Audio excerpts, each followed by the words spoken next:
Síguenos en nuestras redes sociales. Estamos en Twitter, Facebook e Instagram como Radio U Central. Síguenos en Spotify. Suscríbete a nuestro canal oficial de YouTube y míranos por nuestra señal de streaming en radio.ucentral.cl. Somos Radio U Central 107.1 FM desde el corazón de Santiago.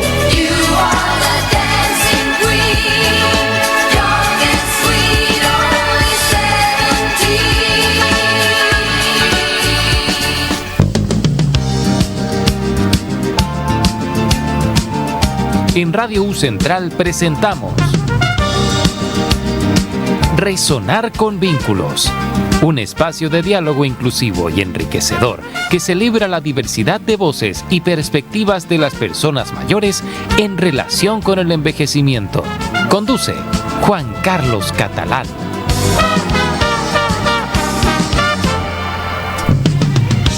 Sean todas y todos muy bienvenidos y bienvenidas a Resonar con Vínculos, el programa radial de la Universidad Central en alianza con el Servicio Nacional del Adulto Mayor, donde conversamos temas sobre la etapa de la vejez y el proceso de envejecimiento.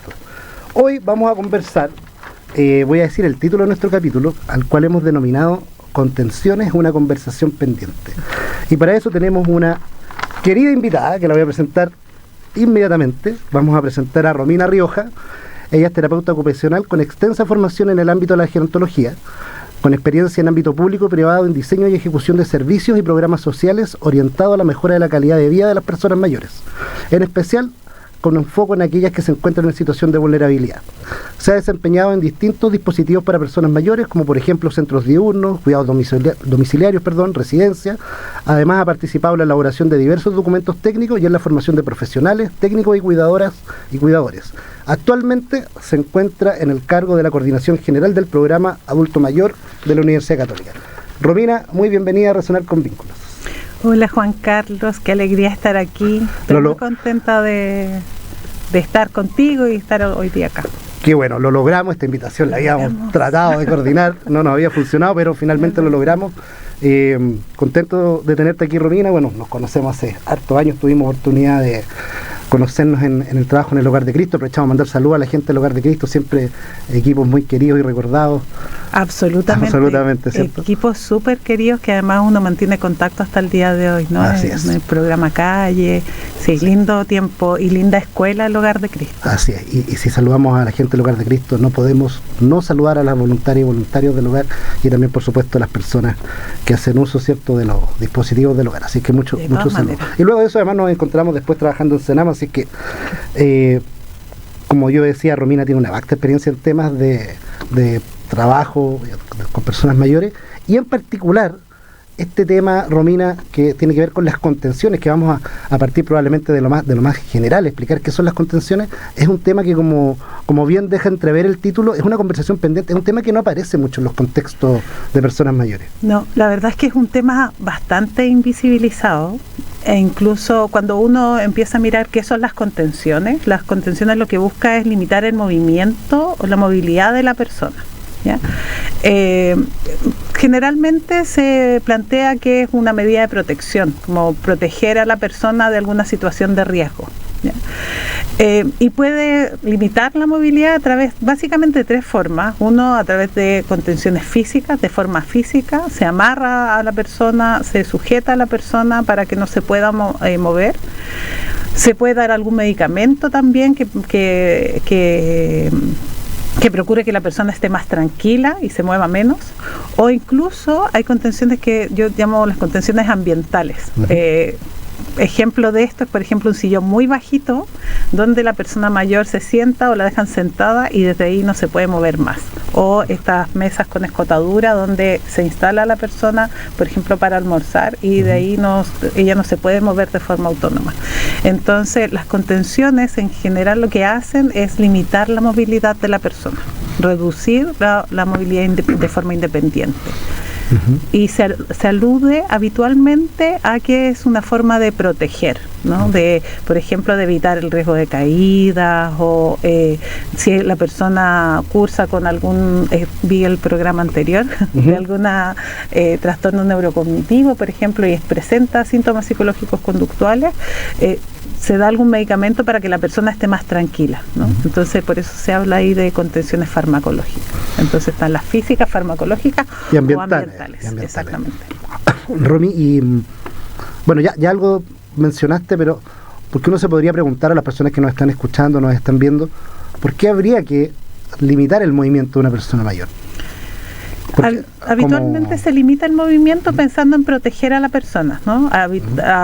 Se limita porque tiene algún riesgo de caída, por ejemplo, y se le deja sentado porque si es que camina o deambula se puede caer, o porque la persona está agitada. Entonces se hace alusión, se usa la contención habitualmente haciendo alusión a proteger a la persona. Yeah. Ahora, es una conversación pendiente, primero porque esto está muy normalizado y naturalizado.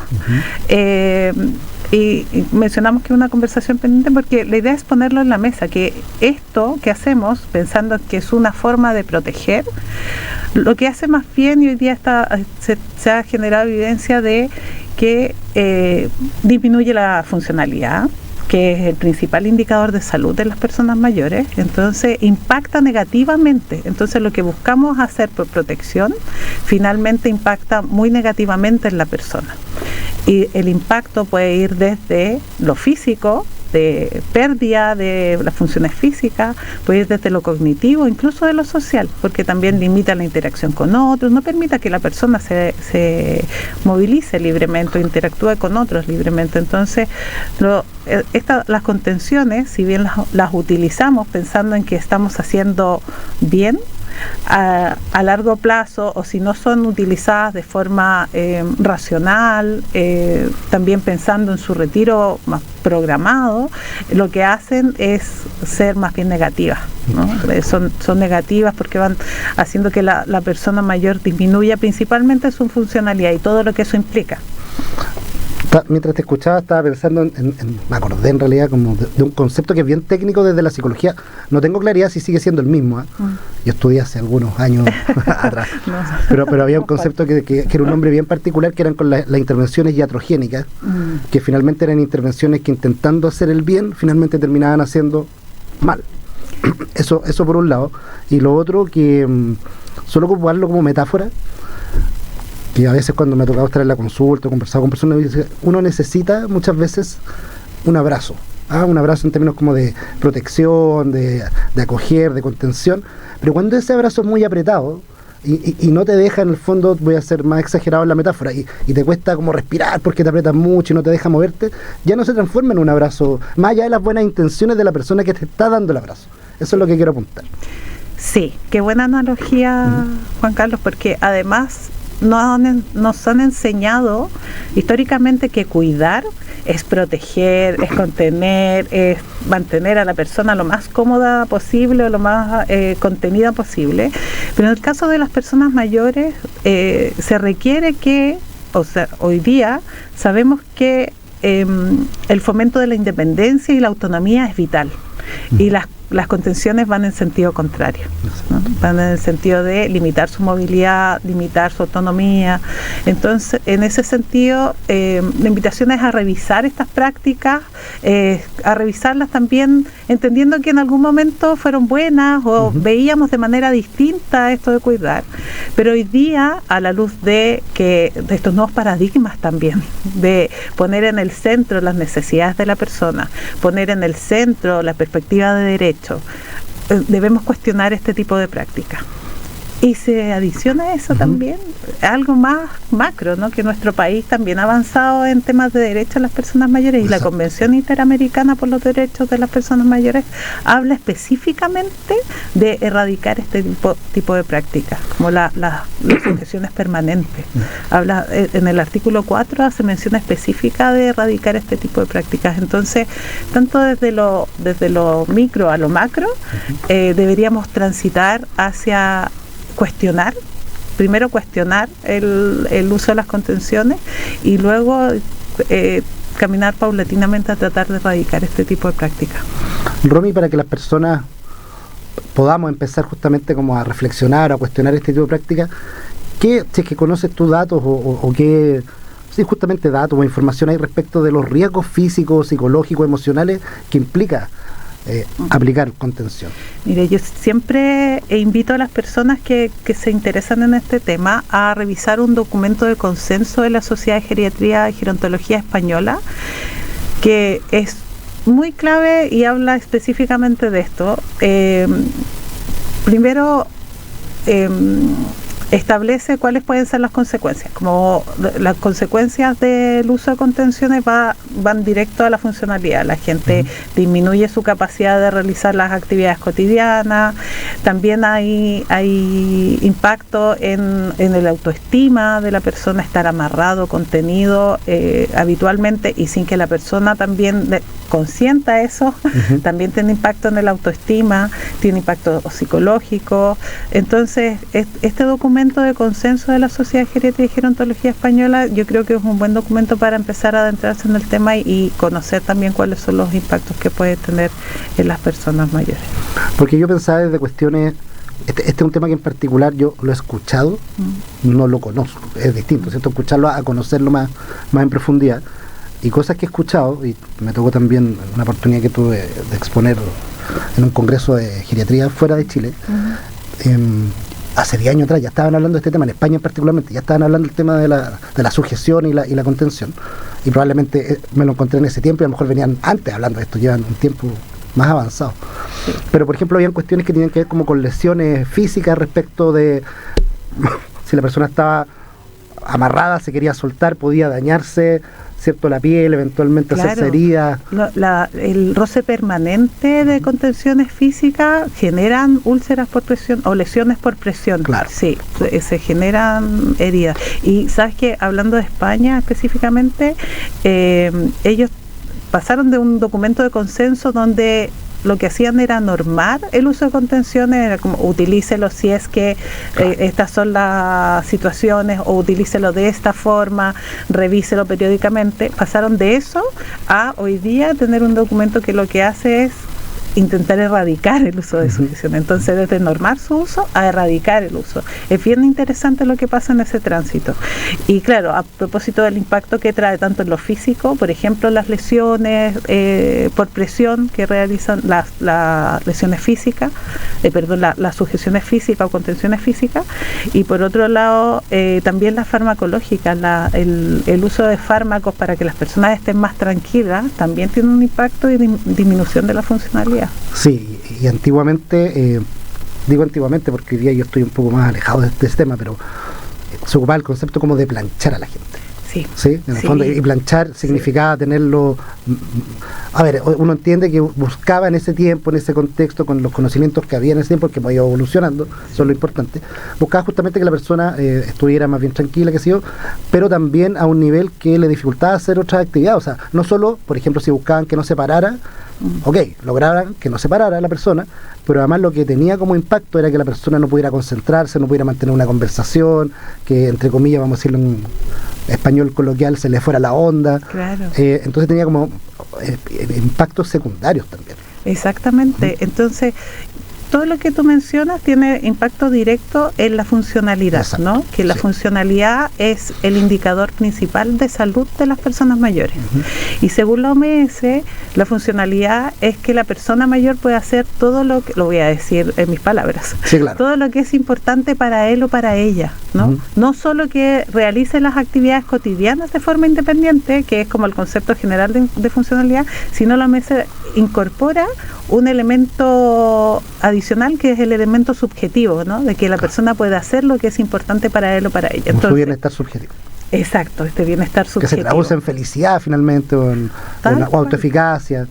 Entonces, el uso de contenciones va en directa, si es que no, por ejemplo, si es que no se utiliza de forma, uno podría pensar en poner una contención para una situación en particular y después intentar sacarla, ¿no? Como no utilizarla más, porque si la dejamos permanentemente, eso impacta directamente en esta funcionalidad. ¿no? Que la persona pueda hacer todo lo que es significativo para él o para ella. Entonces, yo creo que esa es la principal problemática que trae este tema, ¿no? Yo creo que ahí hay que reforzar una idea que tú has mencionado en 2 o 3 oportunidades ya, Romy, que tiene que ver con, lo hemos hablado en otros programas del Resonar con Vínculos, pero los niveles de funcionalidad óptimos están en directa relación con la salud tanto física como mental de la persona mayor. En la medida que disminuye la funcionalidad o se restringe, producto de, por ejemplo, de sujeción en la funcionalidad, puede haber un impacto en el desempeño global de la persona mayor. ¿Sí? Y yo solo quería hacer un alcance, y aquí se me sale un poco lo psicólogo.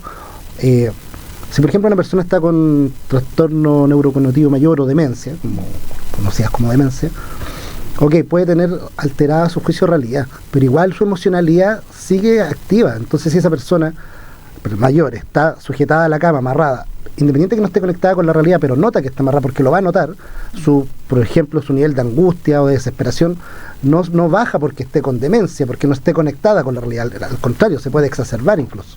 Sí, entonces, qué buen ejemplo que das, porque hoy día, y también lo revisaron en el programa anterior, ¿no? La principal línea de tratamiento en el caso de los trastornos neurocognitivos son la línea no farmacológica. Claro. ¿No? Las intervenciones no farmacológicas. Entonces, el uso de las contenciones va en sentido contrario a ello, ¿no? Exacto. Porque siendo una intervención no farmacológica que podría ayudar, está generando no necesariamente bienestar. Exactamente. Lo que genera no es bienestar, sino interfiere en que la persona pueda realizar las actividades cotidianas. Y me imagino, Romy, que puede haber niveles también, un poco lo que tú planteas como alguna vez puntual por un caso concreto, eventualmente se podrá ocupar. Yo pensaba en estas contenciones ambientales que tú planteabas. Yo decía, claro, de repente la persona o la familia o la persona significativa no quiere que la persona mayor salga, entonces va y va a poner, por ejemplo, un traba-puerta lo más alto posible. Exacto. Uno dice, claro, eso va a permitir que no abra, pero no le restringe la libertad al interior del domicilio. O sea, claro, puede servir, está conteniendo, pero no al nivel de que la persona no pueda hacer actividades de la vida diaria. Exacto, no restringe la actividad individual, ¿no? La libertad individual. Entonces, claro, se pueden tomar algunas medidas que no pueda, que vayan, que facilitan en el fondo que la persona pueda seguir realizando sus actividades cotidianas. Ahora, es importante también mirar que por una parte, hacer parte a las mismas personas, ¿no? Si hay riesgo de caídas, por ejemplo, me tocó ver a una señora en una residencia que tenía clarito que en el momento en que las cuidadoras estaban en otra tarea, a ella la iban a contener, ¿sí? Porque tenía alto riesgo de caída. Entonces, de hecho, ella estaba contenida y uno le preguntaba, oiga, ¿por qué tienes esa amarra? Es que yo me caigo, si no estoy apoyada por otros, yo me caigo. Entonces, pensar en un consentimiento de la persona es vital. Como si es que voy a usar contenciones, el consentimiento, y si es que no está, la persona no puede dar su consentimiento, siempre a través de la familia, ¿no? Entonces, podría considerarse una buena práctica que tanto la persona o los equipos cuenten a la persona mayor o a su familia de las ventajas y desventajas que tiene el uso de contención, y hacer una especie de consentimiento informado, ¿no? Claro. Donde la persona pueda decidir si es que usa o no usa la contención, ¿ya? Porque podría haber personas, y ahí yo me levanto la mano de inmediato, que preferiríamos caernos antes de estar contenidos, ¿no? Y lo cual es una decisión dentro del libre albedrío de la persona, finalmente. Claro, y que uno puede sopesar cuáles son los riesgos versus los beneficios, ¿no? Que trae esto. Entonces, podríamos preguntar, y ahí podríamos irnos al tema de las voluntades anticipadas también. No, sí, claro. Se nos abre todo el mundo. Sí. Estaba pensando el tema como los enfoques éticos, el tema, los principios de la bioética, todo eso que... Claro, porque alguien que nos está escuchando podría decir, pero ¿cómo alguien podría preferir caerse a estar amarrado? Bueno, yo no lo había pensado así, pero eventualmente una vez me tocó, nada que ver, pero, o sea, tiene que ver, pero me tocó hacerme estos exámenes que a uno lo meten en una, ¿cómo se llama? Una resonancia magnética. Sí.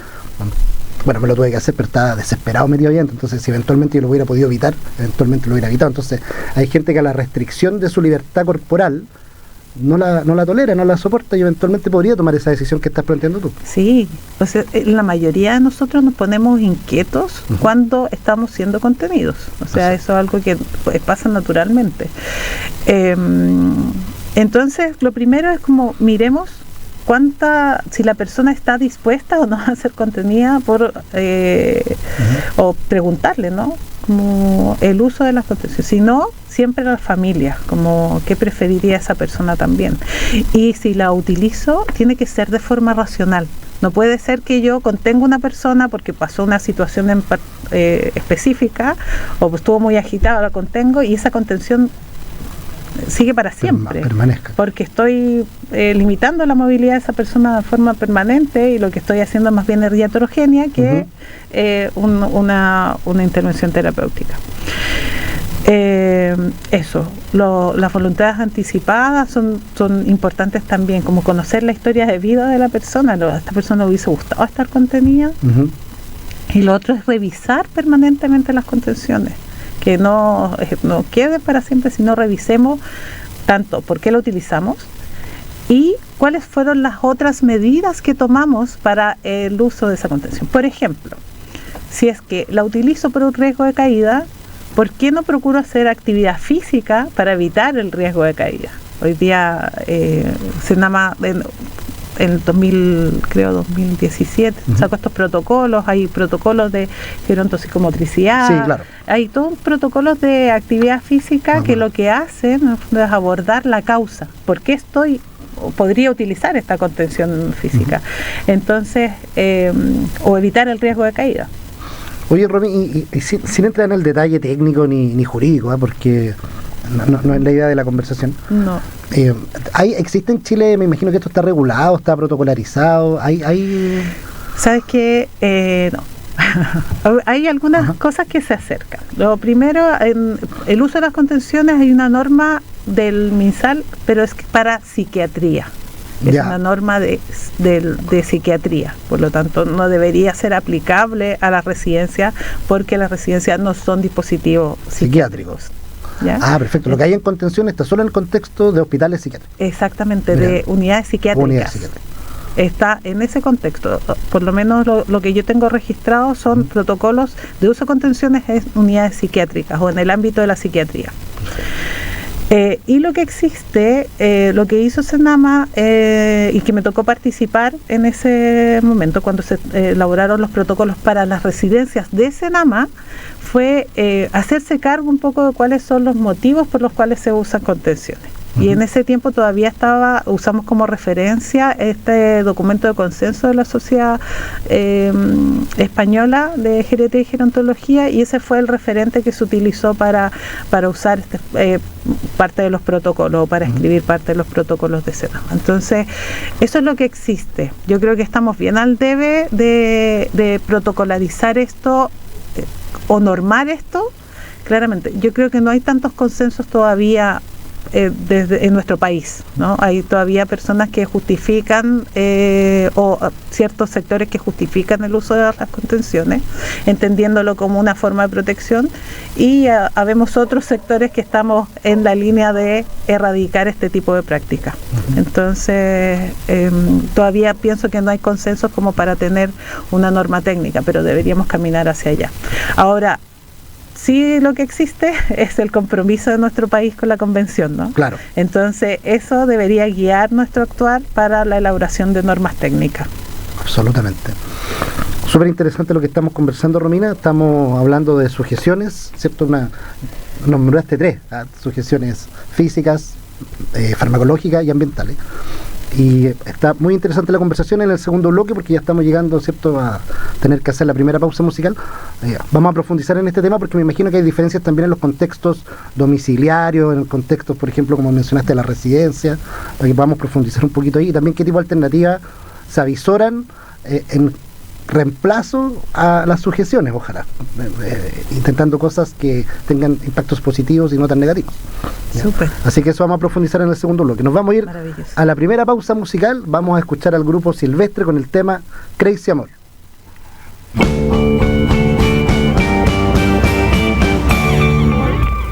Crazy, crazy amor,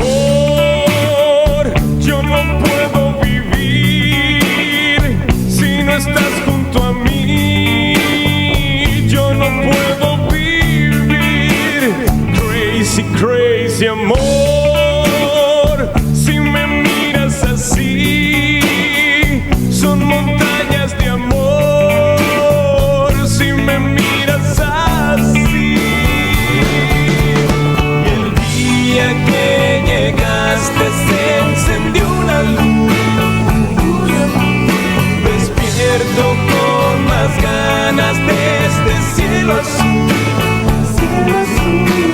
Gringa, gringa mía, no te vayas de este suelo, que es un sueño, contigo vivo feliz.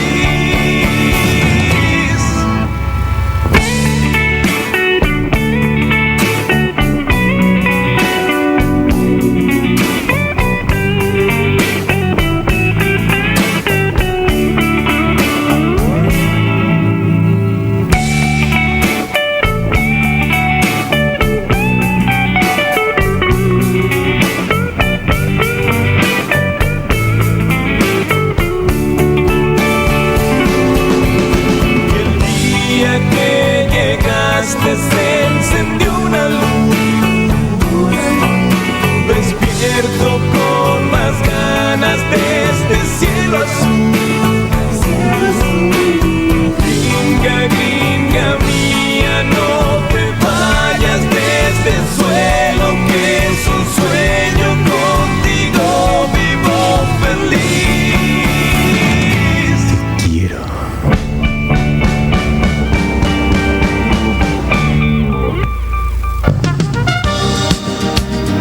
Estamos presentando Resonar con Vínculos, un espacio de diálogo inclusivo y enriquecedor que celebra la diversidad de voces y perspectivas de las personas mayores en relación con el envejecimiento, junto a la conducción de Juan Carlos Catalán.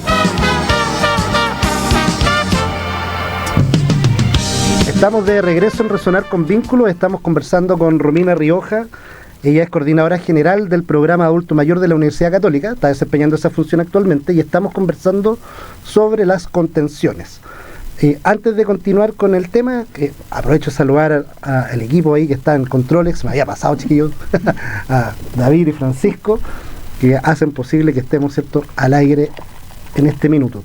Y también, antes de seguir, quería aprovechar este espacio brevemente para comentar que se aprobó la ley, ¿cierto?, o aprobado el proyecto de ley integral de personas mayores en la Cámara de Diputados, y pasa ahora al Senado, donde sigue su proceso, y esperamos que también en esa instancia avance para que efectivamente todo ese tipo de acciones tienen, entre otras cosas, que ver con, por un lado, visibilizar, pero también institucionalizar la importancia de las personas mayores en el país y el trabajo que efectivamente se hace con ellas y los espacios que necesitan que existan para las personas mayores. Sí, esto es una noticia que estamos esperando hace tanto tiempo, ¿no? Sí, sí, hemos estado esperando mucho tiempo, sí, pero avanza. Sí, queremos que avance, sí.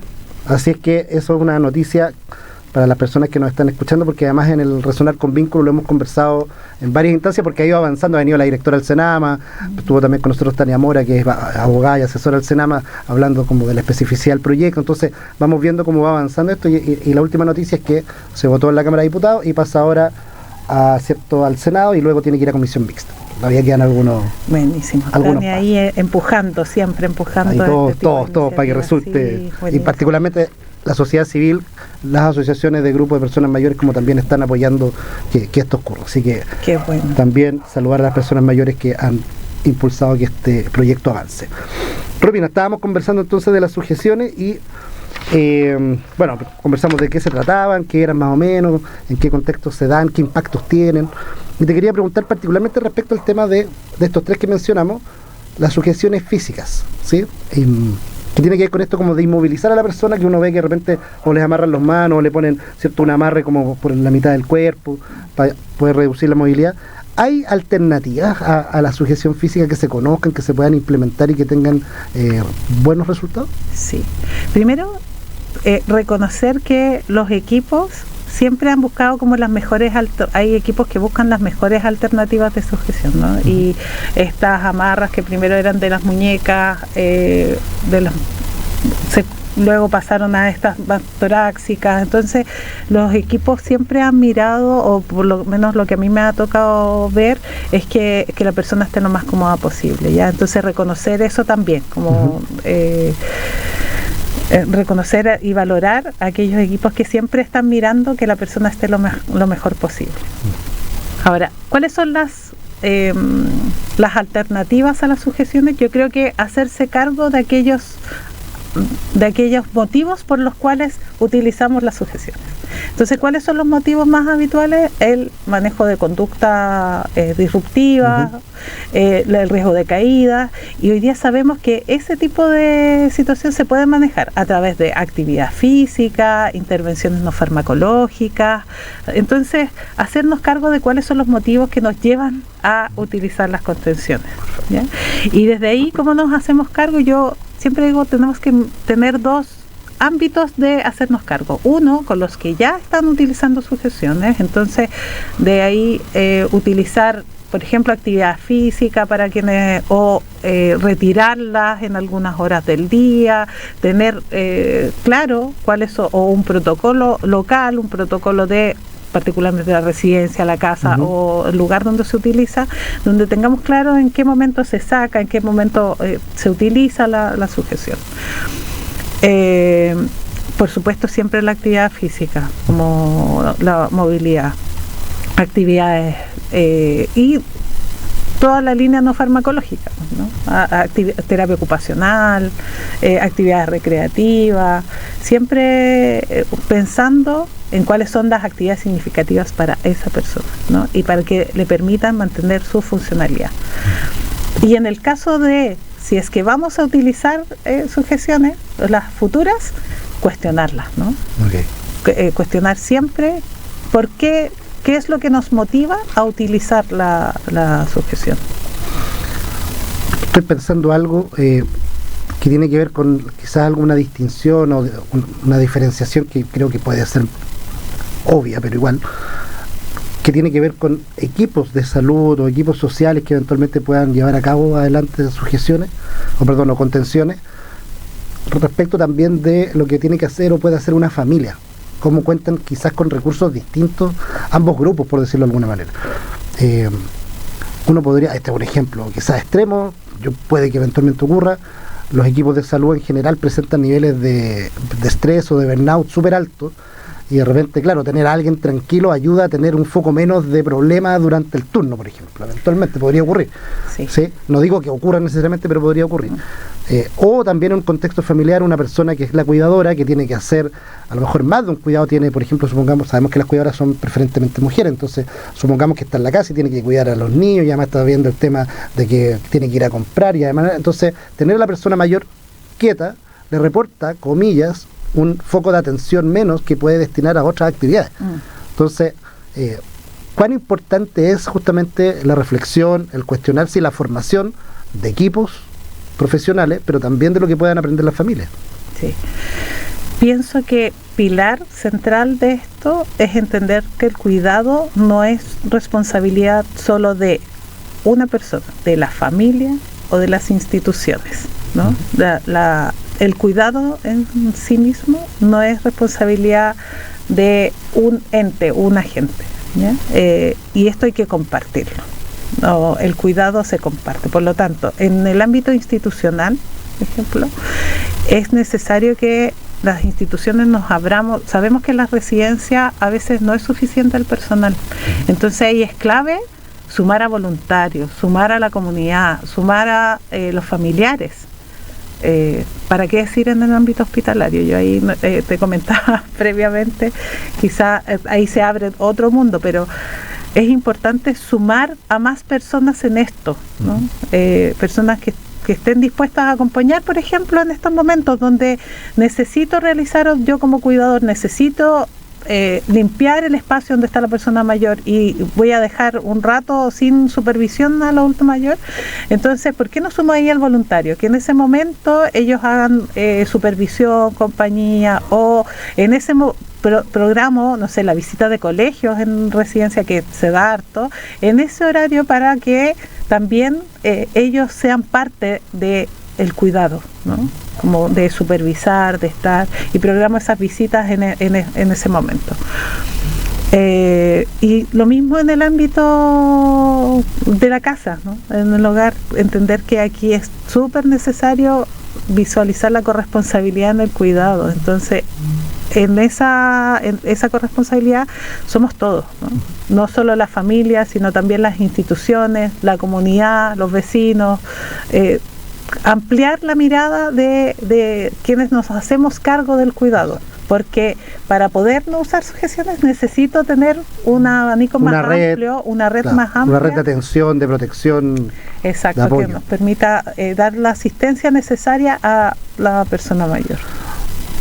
Yo estaba pensando, Romy, que efectivamente esta temática de las contenciones es un tema, como decíamos, que hay que empezar a ponerlo en agenda, que es una conversación pendiente, una conversación que está empezando, pongámosle en cualquiera de los dos nombres.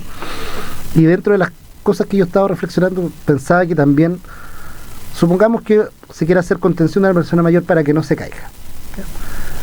No sé cómo voy a decir esto, pero puede que tenga un impacto emocional distinto respecto, por ejemplo, a tratar de contener a una persona cuando está con conducta agresiva y quiere, por ejemplo, golpear a la cuidadora o a la cuidadora.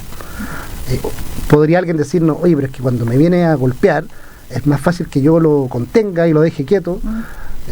Y eso tiene un impacto emocional más fuerte también. Entonces no sé si hay distinciones para una misma conducta de contención que podría ser tener a una persona sujeta a la cama. Es bien distinto que la prevención sea para no caerse a que sea para prevenir conducta agresiva, porque por ejemplo esa persona que estamos previniendo que no se caiga, justamente con compañía, de voluntariado de otras personas, podríamos sacarle la sujeción y lo estarían, ¿no es cierto?, supervisando, observando para que no cayera.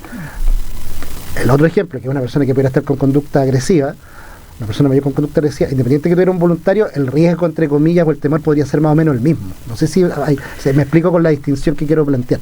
Sí, ahí lo interesante sería mirar cuáles son los gatillantes, ¿no?, de la presencia de esta conducta. Entonces, por eso menciono que es importante que donde yo no uso contenciones y pienso en que podría utilizarla, mire, ¿cuál es la causa? Entonces, en el caso de que una persona presente una conducta, que esto es clásico de los trastornos neurocognitivos, estas conductas psicológicas conductuales, y que puede haber un episodio de agresividad, siempre es importante mirar cuál es el gatillante, ¿no? Quizá y revisar en cada uno de los episodios qué fue lo que pasó que hizo que esa persona se pusiese más agresiva, y puedo utilizar otros recursos antes, ¿no? Hablar más bajito, no confrontarme. Entonces utilizo esos recursos antes de pensar en una sujeción, sí, ¿no? Yo creo que es súper importante destacar los ambientes eso. Más tranquilos. Entonces, efectivamente, es distinto el impacto en lo físico cuando utilizo las contenciones por motivos físicos a si lo utilizo por motivos de conducta.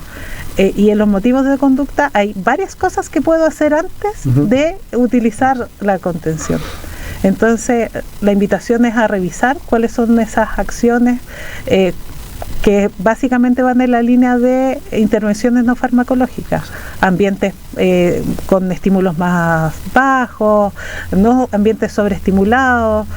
Me tocó muchas veces ver en residencias, por ejemplo, personas mayores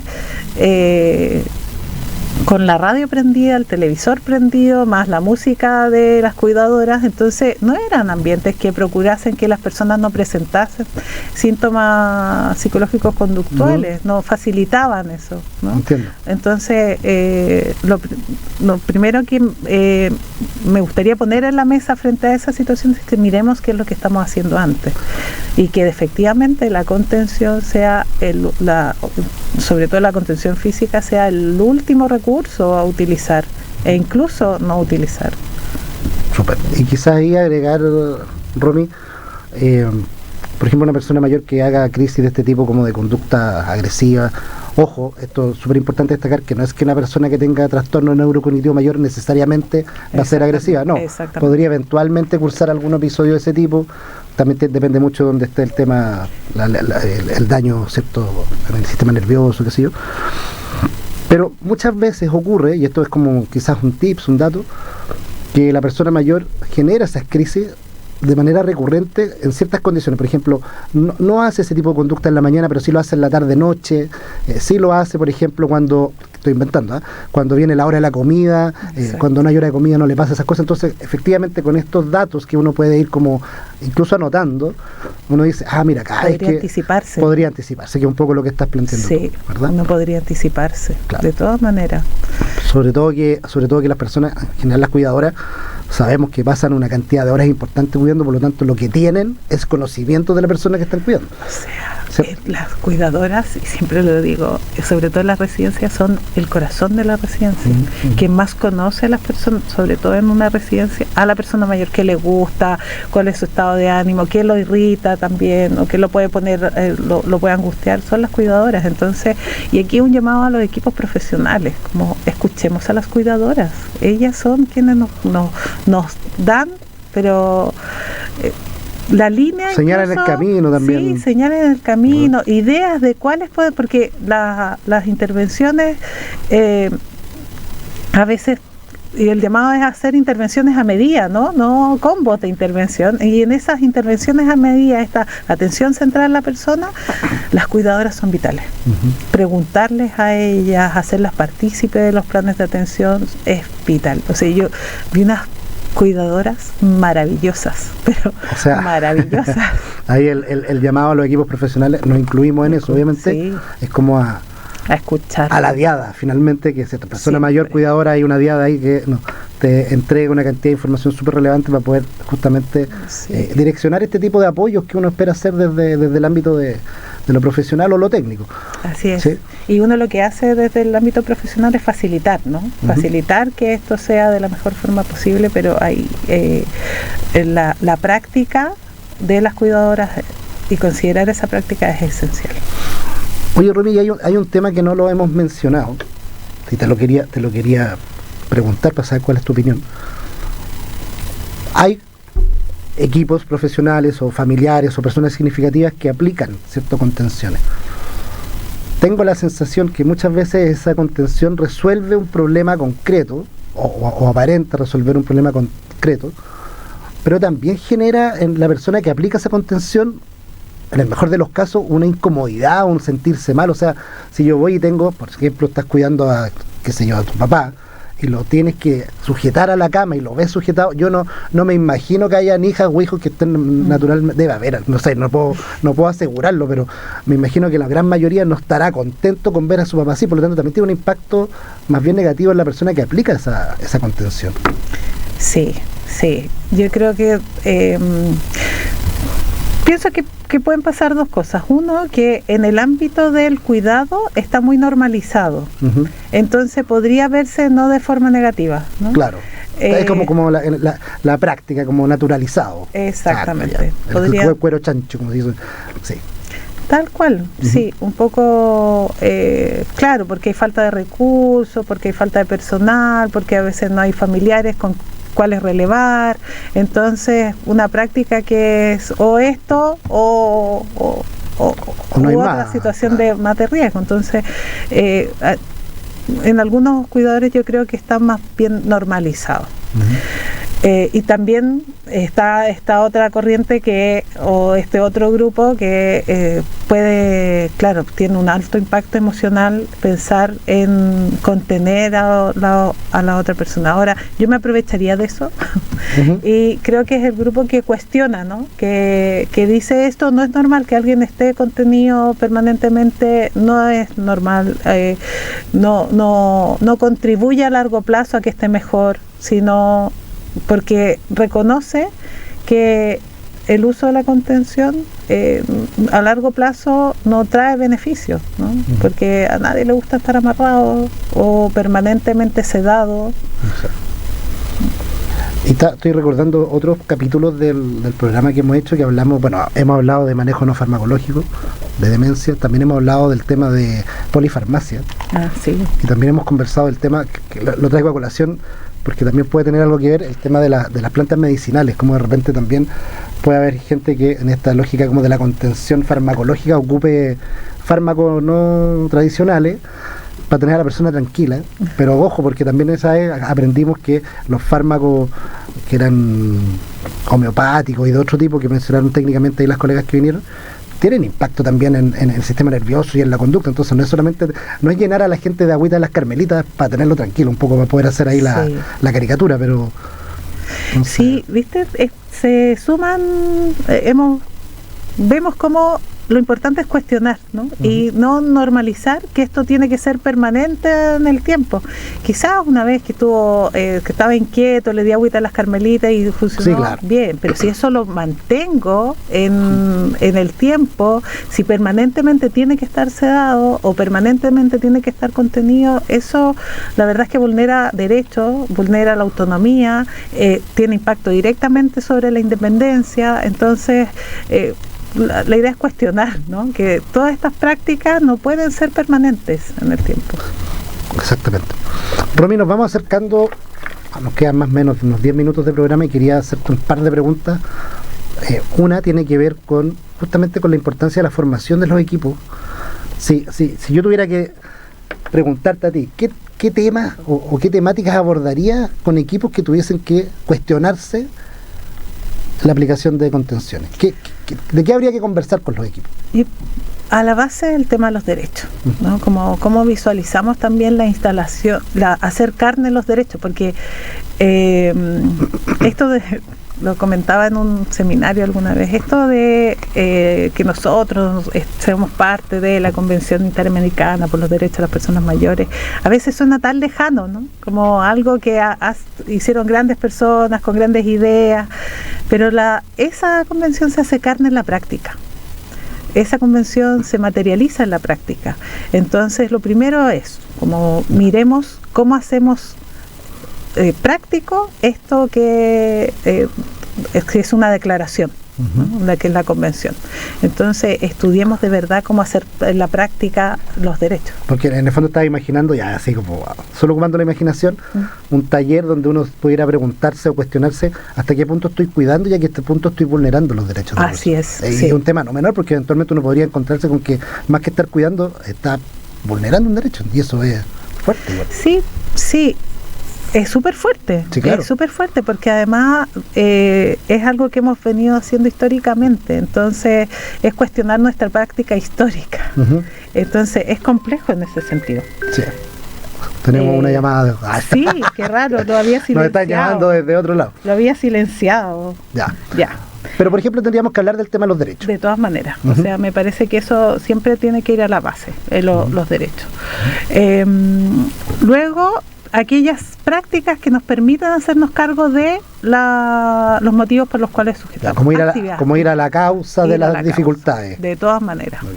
Actividad física, estimulación cognitiva, tipos de terapias que permitan hacerse cargo de la causa, ¿no? Eso me parece que debería ir a la base. Y por supuesto, quienes trabajamos con personas mayores siempre tenemos que tener un barniz de gerontología, como saber qué es la gerontología, cuál es la mirada desde la gerontología y pensar en intervenciones integradas e integrales. Perfecto. No solo nos hacemos cargo de todo lo que conlleva a la persona mayor, sino también cómo integramos los distintos niveles de servicio. Y ahí es como nos articulamos entre los servicios. Hablábamos hace un rato de que el cuidado no es responsabilidad solo de un ente, sino es de todos. Entonces eso hay que articularlo también. Oye, ¿y le podríamos agregar a eso enfoque centrado en la persona? De todas maneras. ¿Sí? Para mí siempre el enfoque centrado en la persona está como en el eje de derecho. No sé por qué. Sí, bueno, ¿sí? es que estaba pensando que también desde el enfoque ACP, el enfoque de apoyo centrado en la persona, también muchas veces los equipos o el ejercicio que hace con los equipos técnicos es cuánto nos cuesta acompañar la decisión que la persona mayor está tomando, sobre todo cuando esa decisión choca con no sé, con los 5 años de estudio, o con los magíster que hice, o qué sé yo, o cursos, diplomados, da lo mismo. ¿Cómo somos capaces de acompañar entendiendo que ese acompañamiento es positivo para la persona? Sí. O sea, que la persona nos dijera, no quiero que me amarren. Cuando toda la lógica y lo que nos enseñaron desde el cuidado, por ejemplo, tiene que ver con que yo debiera hacer que esta persona estuviera inmóvil. Exacto. Pero si respeto su derecho y su decisión personal, a lo mejor no debiera hacerlo. Sí, y la atención centrada a la persona nos invita a que sea una atención profesionalizada. Entonces, no es solo ya, no debería hacerlo, porque no, porque estoy respetando el derecho, la persona me dice que no, sino le muestro a la persona, mira, estos son los beneficios, estos son las dificultades que conlleva esta contención, esto ganamos, esto perdemos. En el fondo es una decisión informada. Yo como profesional, mi responsabilidad es poner toda la información en la mesa para que la persona decida y yo acompañe esa decisión, pero entregando las herramientas al otro para que pueda tomar la decisión, porque también podríamos caer en la persona no quiso y bueno, que no sonara tan sui generis. Claro, tiene un respaldo. Sí, es una atención profesionalizada donde yo pongo en la mesa cuáles son, qué gana el adulto mayor con que se utilice una técnica u otra, o qué pierde. Eso es súper importante como profesional mirarlo, y creo que claro es lo que mencionas también y que además lo compartimos. Como profesional tenemos que vernos como facilitadores, ¿no?, de procesos. Nosotros no tenemos la verdad absoluta, y ahí vuelvo a las cuidadoras que mencionaba antes, ¿no? A veces las cuidadoras tienen muchísimo más experiencia. Claro, uno puede tener el conocimiento desde la teoría y todo esto es magíster y no desmerecemos aquello sin duda, pero para nada. Claro, todo eso sirve, pero también el cuestionamiento constante y crítico. Pero me posiciona, cuando acompaño, me posiciona desde otro estatus, ¿no? Cuando me veo como alguien que acompaña y facilita, no desde esta posición vertical de quien sabe y dirige, sino desde quien acompaña procesos. Y eso es una relación muchísimo más horizontal. Así mismo. Romy, nos queda un minuto y medio para que entregue, se va rápido la conversación. Para que puedas entregar un mensaje a la gente que nos está escuchando, nos está viendo, algunos tips quizás a la familia, lo que tú estimes. Hablar de contenciones se ha vuelto para mí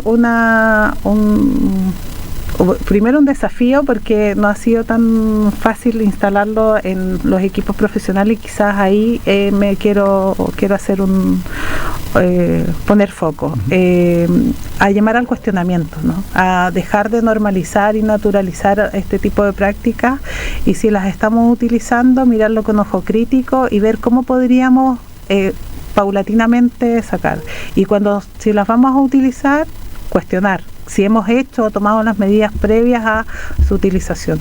Entonces ahí quiero como invitar a los equipos a que puedan cuestionar el uso de contenciones, cuestionar y cuestionarse su uso, y un mensaje a las familias que no están solas en el cuidado, ni se vean solas en el cuidado, que pidan ayuda, que es importante extender la red, y que va a ir en directo beneficio, en este caso, de las personas mayores. Así es que hagámonos todos partes del cuidado para que evitemos prácticas como las contenciones. Ahí tenemos el mensaje, ¿cierto?, de Romina. Queremos agradecerte, Romina, por tu tiempo, por tu generosidad de venir a compartir con nosotros, con la audiencia que nos está escuchando, nos está viendo. Contentos de tenerte acá. Sí, gracias a ti, Juan Carlos, por la invitación, y también al programa Adulto Mayor de la universidad, que me permitió también hoy día estar. Este semestre hemos estado ahí en contacto con la Católica, ha sido bien bonito eso, así que esperamos también seguir contando con la presencia de ustedes. De todas maneras. Agradecemos también a las personas que nos han estado escuchando y viendo, y esperamos volver a vernos y escucharnos el próximo jueves, y nos despedimos con un tema musical también del grupo Silvestre, Cielo. Que estén muy bien.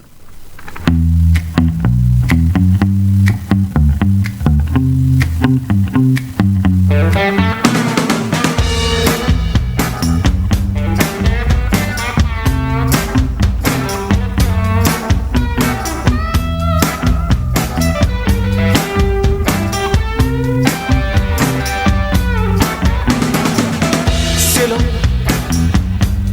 tienes que escucharme.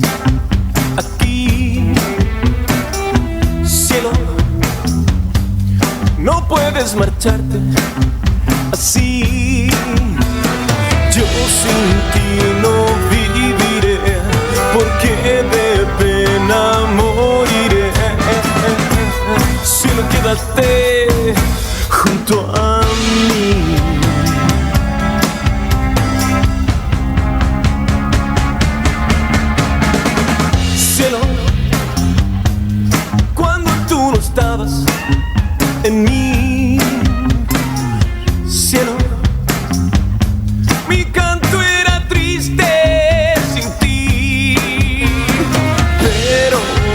llegar a mí, solo entonces fui feliz. Cielo, quédate junto a mí.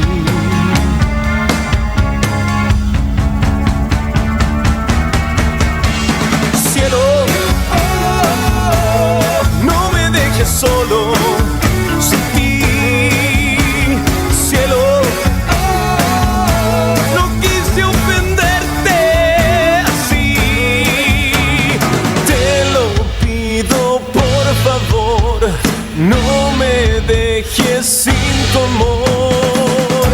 Cielo, quédate junto a mí, junto a mí, junto a mí, junto a mí.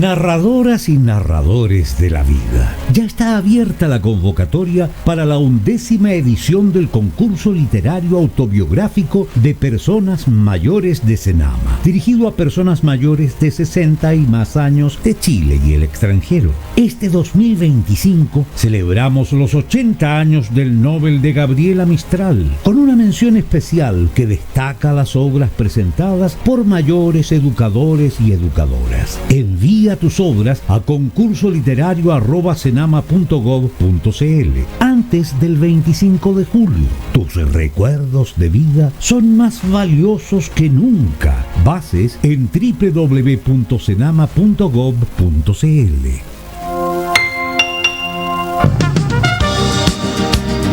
En Radio U Central hemos presentado Resonar con Vínculos, un espacio de diálogo inclusivo y enriquecedor que celebra la diversidad de voces y perspectivas de las personas mayores en relación con el envejecimiento. Hasta el próximo capítulo.